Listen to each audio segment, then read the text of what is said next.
Mesdames et messieurs, bonjour.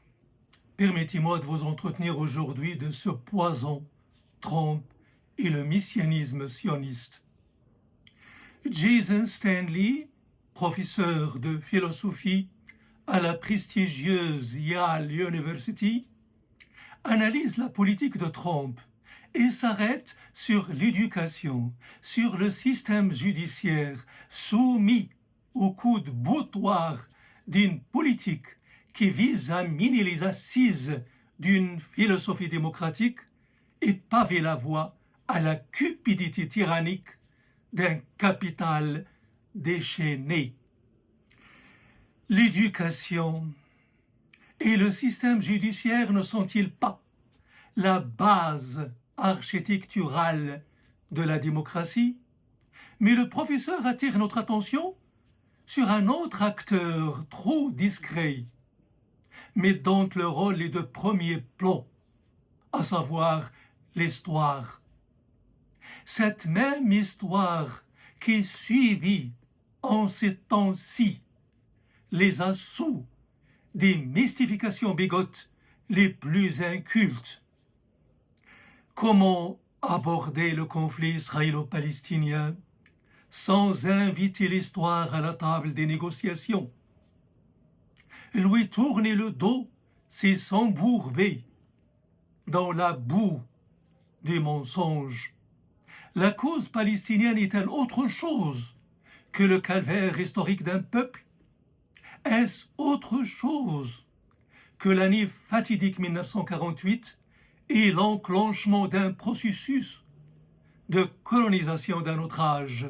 L'histoire bégaye. Quand la fiction substitue au réel sa propre représentation, voilà ce qui nous incite à distinguer une histoire palestinienne où les faits sont convoqués dans toute leur nudité pour retracer les contours d'un droit bafoué, alors que de l'autre côté de la barricade, c'est l'histoire instrumentalisée en vue de légitimer une suprématie afin de dominer, coloniser, génocider et j'en passe. Que vous, une histoire réduite à une fatwa, à une justification politico-religieuse, face à un tel messianisme lugubre qui ne célèbre que la mort, allons-nous reprocher aux Palestiniens de se réfugier dans sa civilisation intérieure qui constitue sa source de résistance?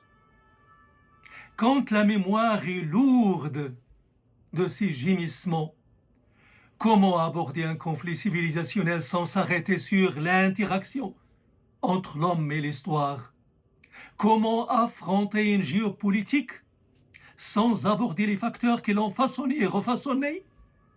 Comment débrouiller une actualité sans questionner le passé, que cette même actualité rend encore plus vivace?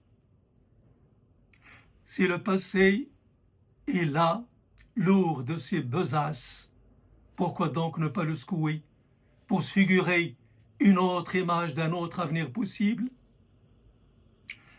Trump arrive à point nommé, hélas, non pas pour secouer l'histoire, mais pour lui tordre le cou.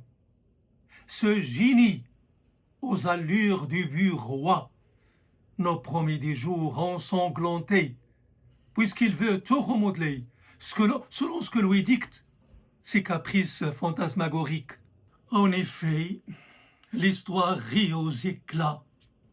Ses méandres escarpés regorgent de ces mégalomanes que le destin a projetés au devant de la scène.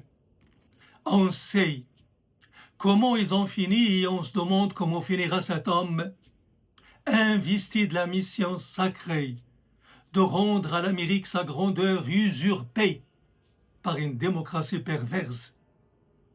Cette mission divine se ressource dans le temple sacré de l'Arche d'Alliance. C'est cette terre bénie c'est de là que Dieu a extrait l'argile qui constitue Adam. Israël est donc le sanctuaire, jouissant de la bénédiction élective. C'est là, c'est la main armée du capital et de la volonté divine. De leur côté, les dirigeants arabes sentent l'histoire se dérober sous leurs pieds. Ils doivent trembler en signant la fameuse normalisation, prélude à l'embrigadement de ces satrapes qui doivent s'estimer honorés de voir leur richesse dévolue à l'héritier légitime, le Seigneur israélien. Ces desseins naïvement idéologiques ne tiennent nul compte de la complexité et l'engrenage de ces sables mouvants d'un Moyen-Orient ivre d'ambitions contradictoires, de dignité blessée, de droits usurpés, de frustrations inextinguibles, et qui recèle de surcroît un courage arabe doublé d'un sens de sacrifice indomptable. Depuis le 7 octobre, l'histoire est en pleine intifada. Les deux thèses qui s'entre-déchirent sont criantes. L'une jure que par le droit international, l'autre s'en moque et ne jure que par la Torah et le grand Israël du Nil à l'Euphrate. Trump verse son obol de poison dans cet océan sioniste de messianisme.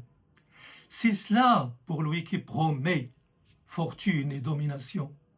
Allez-y dire à Trump que cela constitue une régression vers l'oligarchie, le colonialisme et l'apartheid. Pour lui, ces termes barbares ne sont que charabia et balivernes. On peut s'autoriser des idées simples, mais intelligentes. Or, les idées de Trump sont simplettes et partielles. Rien n'illustre cela que cette phrase lapidaire, et je le cite, « On parle d'1,5 million de personnes et on nettoie juste tout ce truc. » Fin de citation.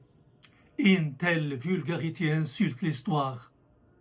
Or, l'histoire se venge quand elle est insultée.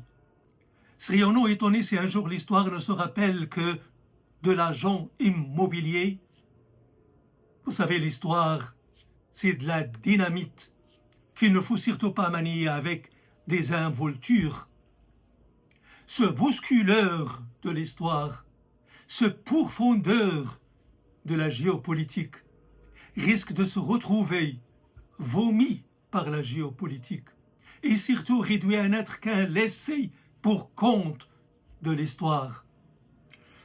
Mesdames et messieurs, merci pour votre attention et à très bientôt.